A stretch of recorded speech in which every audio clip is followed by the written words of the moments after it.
Hey guys, and welcome to Sasquatch Theory. In this episode, we have a guest who encountered a creature while canoeing and camping in the Okefenokee Wildlife Refuge area. This encounter happened about 30 years ago and still haunts the caller's memory.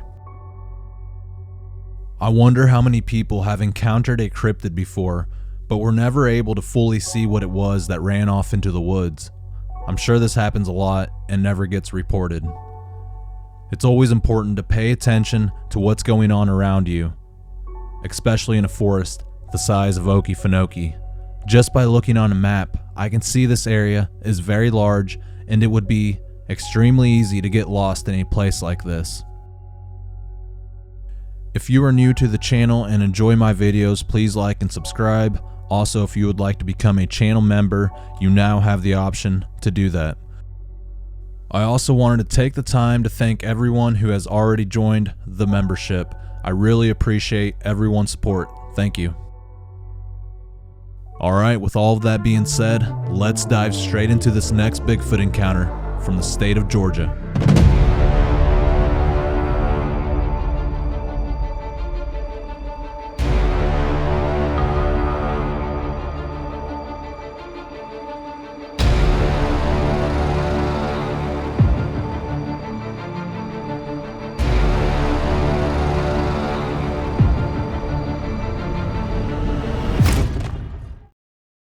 Okay, so my name is Philip Palmer. I live in Savannah, Georgia. I was born and raised here.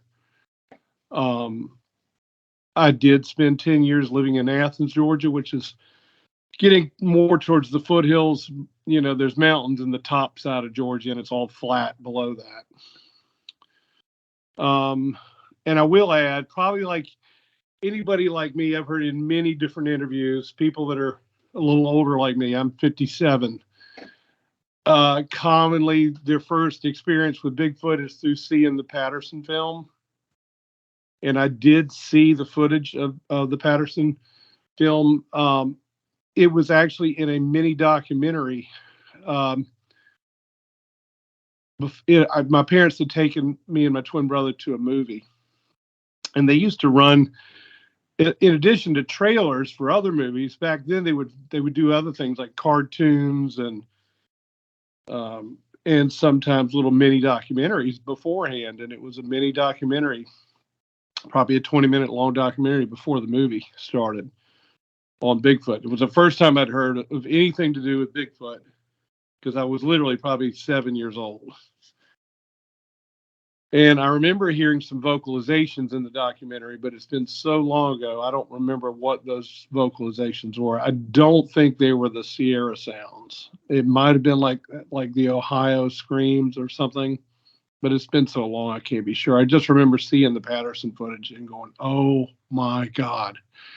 Like it gripped me immediately. And even though I'm safe in a movie theater with my parents, I was kind of scared. But I was also really excited because I remember them talking about, mostly we were talking about the Pacific Northwest, you know. But I thought, yeah, but we have mountains here in Georgia too.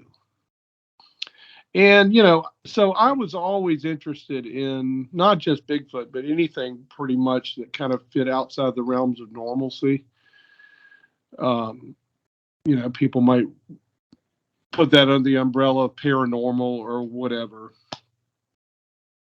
But, you know, life moved on. And even though I was intrigued at an early age, you know, as I became a teenager, I got, interested in teenager things, wanting to date girls, hang out with the guys. And then eventually I moved up to Athens, Georgia. And I moved up there to do music, but I got really involved in the restaurant scene up there and was working full time in restaurants and only recording stuff, but I wasn't really playing actively in bands too much. But I built a good following. I had developed some real good friendships up there with people. And one thing I missed was, you know, when I was younger, I had friends that liked to go camping, and I really missed the camping thing.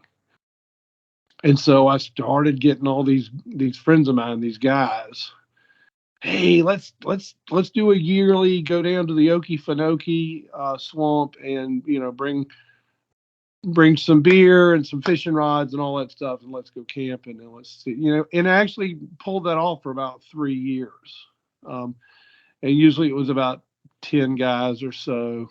Um, this particular year was the first one I did it with a group of guys. It was 1995. And so I was in my like mid 20s. And I don't know if you're familiar with that swamp. It's technically it's called the Okefenokee Swamp, which translates from Native American into Land of the Trembling Earth because of all these peat moss. Uh, it basically breaks down under the water and turns into gas, and it floats up all these little bubbling particles that then form their own islands. But the islands are like walking on a trampoline. You can walk on them. You can also fall through them if you're not careful. And so Okefenokee translates into Land of the Trembling Earth. Now, it's also got a lot of hardwoods and also a lot of pine forests. So there's a section on the southwest part of the Okefenokee where there's a state park called Stephen Foster State Park. And you can arrange to actually canoe through the whole swamp, and they'll have these wooden platforms that you'll find, and you can spend the night on those as you go through this swamp. But I always just went and rented the little camping spot area where you've got a spigot and a grill. You can pull in a camper, like a pop-up camper or a tent, and we would just bring our tents. And so we all got set up there, and the first day we were there, which I believe was like a Friday, but once again, it's been so many years. We were going to rent the canoes that they have there and just take the canoes out, and then planned on the second day getting the little John boats that they rent out so we could go deeper into the swamp. But on this day, the first day, we were in canoes, and we all just went our own way. So once you go through this little narrow canal, after you get your canoe in the water, there's a narrow canal that maybe is a couple 100 yards long that leads to a lake called Billy's Lake. And it's probably the biggest single body of, obviously it's a swamp, so there's water everywhere, but a lot of times that water is covered up with overgrowth and undergrowth and all kind of stuff. So it's probably the single largest body of water in the swamp based on my memory. And it's really kind of like, it seems like a wide river is what it seems more like. But you get out into Billy's Lake, and then from there you can go either east or west, and then from there are all these little tributaries that shoot off of the main lake. They just snake out into the swamp, and they're like little narrow creeks and rivers that you can go way up into the swamp with.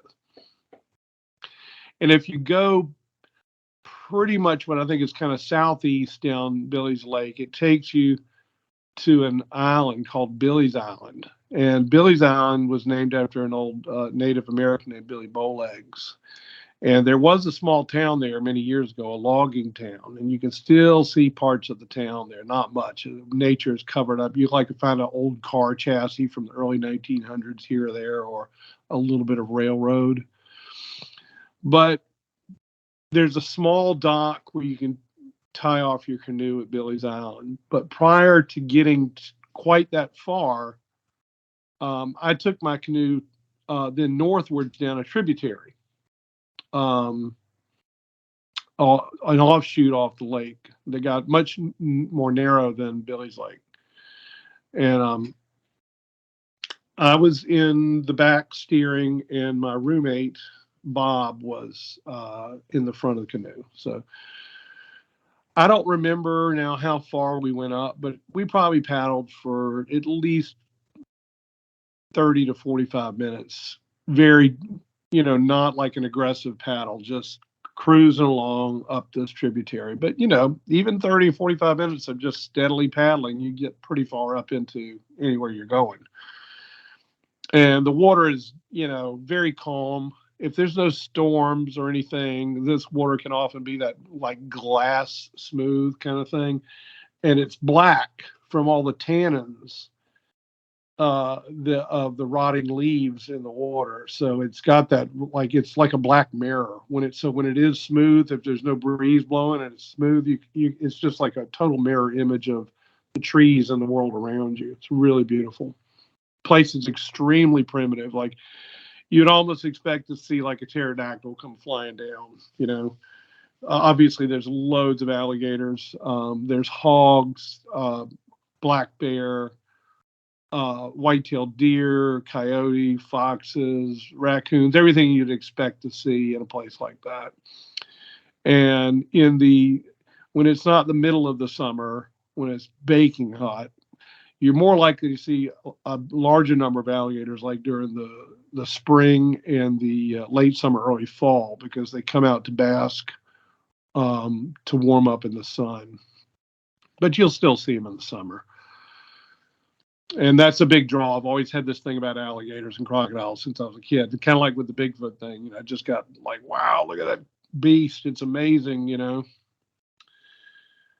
And anyway, so we made it up a good ways, and then we decided to turn around and come back. We were, we had water with us, but we didn't bring any food. We wanted to get back to camp and, get something to eat and just kind of settle in for the rest of the afternoon. And as we were coming back, I guess we'd probably been paddling and once again, memory is not going to really do me well here, being this is all going on almost 30 years, 27 years or whatever. But we had turned around and probably been paddling. I think we were getting close to Billy's Lake again, if I recall. Getting pretty close to coming back to the main body of water, where we would then, once we hit the lake, we would take a right into the lake and go down, and then take a left down that narrow canal I was telling you about. But up ahead, somewhere around 80 or 100 feet, I'd guess, I heard a bunch of commotion in the water, right at the bank. And on these banks, you kind of got to get the picture of of what it looks like. So there's lots of pine forest, like I said, but also there's loads of cypress trees. And the cypress trees have those knees, they call them. They're like it's like a root, but it grows vertically. So they look like the cypress knees almost, I call them like the gnome people, because they look like little family groups of gnomes growing up out of the ground. So it's not like a bank like on a beach where it's just smooth. There's tons of growth. There's, pine, there's the cypress trees, there's yaupon holly bushes, there's Spanish moss. So it's real thick. And so we could hear the splashing around up ahead on the right side of us. And I would guess that where we were was probably the creek itself, or whatever you want to call that, the tributary at this point was probably, at a guess, somewhere between 60 and 80 feet wide. And we were pretty much dead center of the creek. So that would mean that whatever was going on ahead of us was not only about maybe 80 to 100 feet ahead of us, but also once we got there, it would be probably another 40 feet to the bank from where the canoe was. But that's all just guesswork on that stuff. But as we're paddling, we can't see anything, but we can hear all the splashing in the undergrowth at the bank. And I'm immediately thinking, my first thought was an alligator, like maybe it had caught something at the bank and was splashing around. And then my mind just started thinking of any animal that it could be based on the sound, the loudness of the splashes. So my mind went through alligator, black bear, white-tailed deer, hog. I guess it could have been a smaller animal like a raccoon, although you don't typically see them until nighttime around here. They will come to the water and actually wash their food off. But we got closer and closer, and we still were like looking, and we could see the undergrowth moving at this point. We could see something shaking, like I'm thinking it was the holly branches and stuff near the water's edge. But at this point, like, we're really drawn to trying to figure out what in the world is making all this commotion. And so we've stopped paddling and are just kind of drifting and looking because we're coming right up on this spot. And then that's when it happened. All of a sudden, a creature, for lack of a better terminology, because at this point I still, I've never walked up to a Sasquatch and shook hands and said, "Hey, my name is Philip. You obviously are a Sasquatch person." So I always like to kind of keep it down to reality, where all I can tell you is that I saw this hair-covered humanoid shape simultaneously start standing up from what I assume was a squatting position at the water's edge in the undergrowth, and turn around also, though, at the same time. Like, immediately it's standing up, but going to turn where its back will be facing us, turning away from us. And then it just started walking into the cypress forest, and there was still plenty of water. These things, like, you can get off the bank and still be walking in 3-inch water for a long way. So it was still walking away in water, but it was off the bank. I never got a look at this thing's any clear look at its face because of that simultaneous turning, but I saw a profile of what looked like a face, sort of like a human type face. But all this was happening very quickly. It had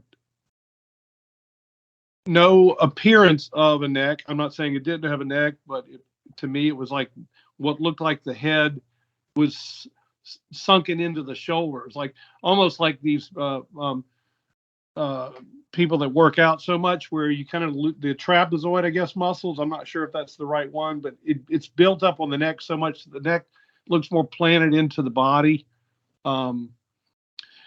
And it was powerfully built. I could see that because even though it had hair, I could see the skin under the hair.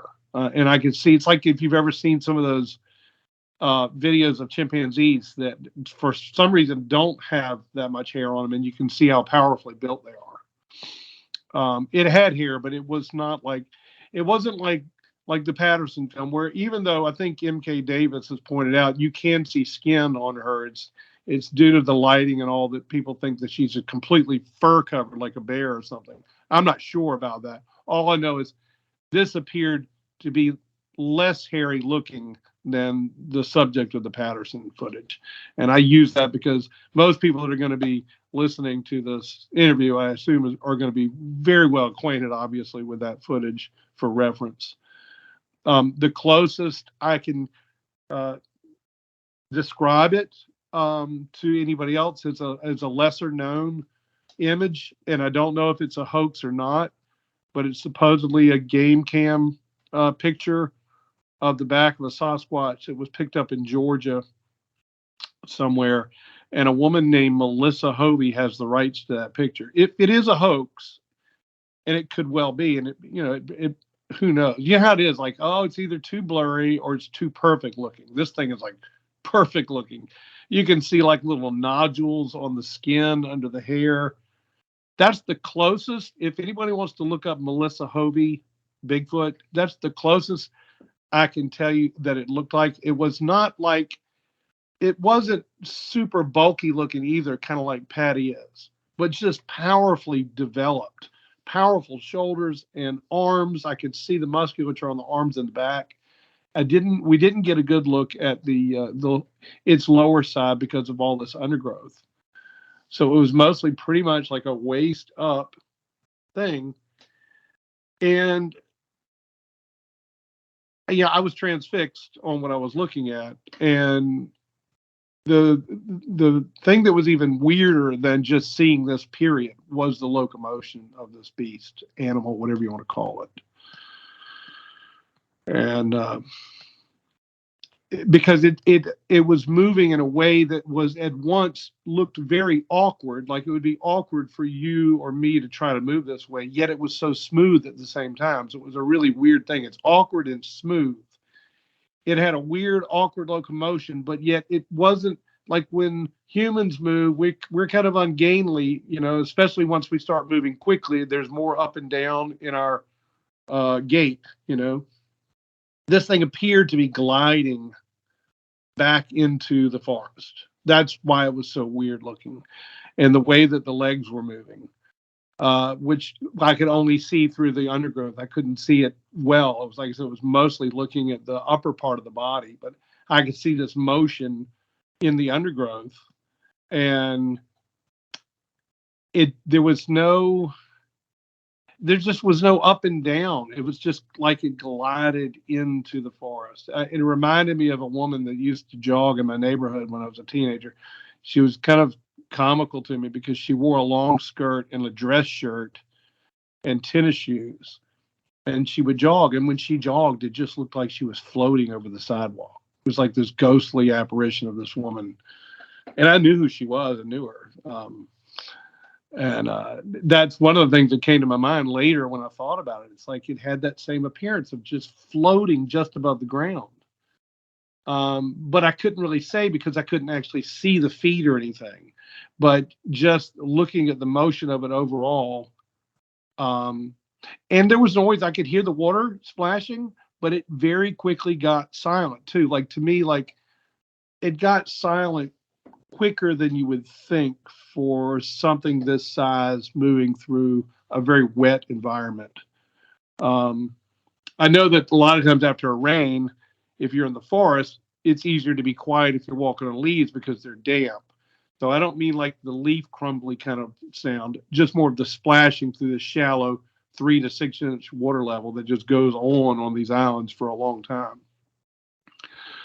And then it just disappeared into the woods. And all this, if I were to give you a time span of from the time we heard the sound when we were in the canoe still paddling till the time that it disappeared out of sight, let me think about that really for a minute. Just trying to replay it all in my mind. I mean, this probably all took place under a minute, well under, counting the time we first heard it, coming up to that area, and then it standing, turning, and moving away from it. It's like my impression was we disturbed it doing something. And I guess it was one of those moments where whatever it was, we were being so quiet because we weren't paddling hard. We were just gliding smoothly in the water and weren't making a lot of noise. But when we did stop paddling, I rested my paddle across the canoe. So it did make that, and it's a metal canoe, one of those like aluminum canoes. So that did make a sound. And I think that may have been what alerted it to our presence to begin with, because that's right at the moment where it's like it stood up and walked off. And I think it was like it wanted nothing to do with us, even though to me it was a shocking experience altogether. I can't say that at any point did I feel any sense of threat. This being, whatever it was, didn't want to have anything to do with this. I don't know if it was getting a drink of water. I don't know if it was looking for fish at the bank. I have no idea. I just know it was there, and then we disturbed it. In my viewpoint, that's what happened. We disturbed it, and it moved away. And of course, then Bob and I are in like this, it's WTF. I don't know if expletives are okay on your show, so we're just in that kind of mode, looking at each other and bug-eyed and questioning each other. What the heck was that? What did we just see? Freaking out about it. And there was no use in hanging around. I knew the thing had gone back onto the land, and I wasn't about to go try to put the canoe at the bank. I was not in any way prepared to do anything like that. So we stood looking. I mean, we sat in the canoe looking at where this thing was for a little bit, and then we had no choice but to just keep going and head back to our campsite. And as we were talking about this, we immediately realized we were not going to be, we agreed not to share this with anybody back at the campsite, because I love these guys, but you know how it is sometimes in certain groups. Like, none of these people were into that subject. Nobody was into the subject of Bigfoot. None of these guys were into anything paranormal. And if you brought up anything weird, they were going to be on you. And we would have suffered their abuse basically for the rest of the camping trip. Like, we would have been the laughing stock of the camping trip. And we weren't prepared for that. And so we went back to the campsite and we just did our thing. It's really weird. There were some of the others were already back, some weren't. We popped open a beer, sat down, and just kind of chilled out at the campsite. I think once all the guys did get back, we started playing a game of wiffle ball, and eventually we were grilling out burgers and stuff for that night. Now I will add that night I heard some type of vocalization that at the time I assumed was a fox. It was the creepiest sounding thing I'd ever heard, but I was like, that's got to be a fox. I don't know why my mind went to fox, because I had never heard of fox before. Now I live in a neighborhood loaded with foxes, and I'm very well acquainted with the sounds that foxes make. And I've also, just in case I was wrong, I've pulled up fox sounds on YouTube and all their various vocalizations and barks and stuff. And none of them match anything. What this sounded like was like a human baby kind of crying / howling at the same time. That's the best way I can. Yet it sounded far away, like it was loud. You know what I mean? Like it was too far away to be something that small. Like the lungs of a human child would not be able to produce the volume that I heard on this sound. So it was loud. It sounded like it might have been a half a mile away in the woods. But at the time, I just thought that was a fox. But later, when I would replay the whole encounter in my brain, and then I would think about that call, I started questioning it. And many years later, obviously, when everybody had access to the internet, I started pulling up fox sounds, and I've never once heard a fox sound anything like that on the internet or in my neighborhood. And I hear their sounds out here in the neighborhood quite a bit. So I can't say what that sound was. I can't even say what it was I was looking at. I can tell you it wasn't a bear, because it had shoulders. In other words, it wasn't just like when you look at, if a bear does stand up, it's a head and neck, and then the arms are off. I mean, I don't have to explain that. I think that's pretty clear. There's not like these shoulder bones that go outward, whereas this thing appeared to have shoulders, yet at the same time didn't really appear to have much of a neck, kind of a domed looking back of its head. I would describe it as being kind of a combination of dirty brown hair and kind of what looked like a lot of gray hair on it. And its skin had kind of a light gray kind of coloring to it that I could see on the back. The other thing about this encounter was Bob and I were not only roommates, we drove together. Obviously, there were multiple cars involved in this camping trip, and we were driving from Athens, Georgia. So it was many hours from North Georgia down to South Georgia, the swamp. And on the way back up, I kept trying to bring the subject up. That's all I really wanted to talk about. And Bob just didn't want to talk about it. He didn't come out and say, Philip, I don't want to talk about this. He would just go, yeah, it was really crazy, but he wouldn't expound on that. He wouldn't, tell me what his thoughts were about what he thought it was. He just kept, trying to put me off with these quick kind of terse comments when I would bring it up. So eventually I could pick up that he did not want to talk about it. And then when we got back home, that was it. There was no more talking about this subject, period. And obviously I told she's now my wife. She was my girlfriend then. And she didn't know what to make of it. And I had to pretty much tuck it in. Like there was nothing I could do with it. I didn't have any group of friends that were, back then, I was into things like, UFOs and stuff. And I remember telling one of the other guys that was at the camping trip, well, he worked with the restaurant up in Athens I worked at. And I remember telling him about cattle mutilations, and he just laughed and laughed. He thought it was the most ridiculous thing he'd ever heard. So I had nothing I could do about that. I just had to stuff it down. and stuff it down and stuff it down. And so that's what happened. And then I got back into the subject. I think I told you in our initial phone conversation in 2008 when my brother called me up saying, "You got to turn on the TV. They've finally somebody's killed and caught and killed a Bigfoot." And I was like, "What?" So I didn't go on the TV. I just went on the internet and, immediately saw this whole thing with Rick Dyer and this Georgia Bigfoot thing. And I was like, "You gotta be kidding me. That's ridiculous." And it was. And it blew my mind how Rick Dyer was able to pull the wool over so many people's eyes like 3 separate times. But that's what got me back into the subject. Interesting, was a hoax. So that's the story of my sighting. Kind of got the side of it as it turned, and I could see it's a little bit real for a moment of its chest and arms, but then it was the backside walking away. That was the biggest part of the whole experience, was watching this thing walk away. And that wasn't that much time. It didn't take long at all for it to disappear into the you ought to just for reference, because I've pulled up some of the areas like in Missouri where you live, just because I'm a Google Maps freak, like Google Earth freak. Pull up some images of Okefenokee if you want to, just for your own curiosity, and look at some of the. You could probably even type in Billy's Island and get literal photographs. That's a huge pine forest. It's like a 7-mile wide by 2-mile wide island, I think. Mm-hmm. And this took place in Okefenokee, right? That's where you guys were canoeing. Yeah, it's Okefenokee, which is literally like a 450,000 acre state park. It's a mixture of oaks, pines, cypress, and then those boggy lands I was telling you about, which I would never dare walk on those things that are.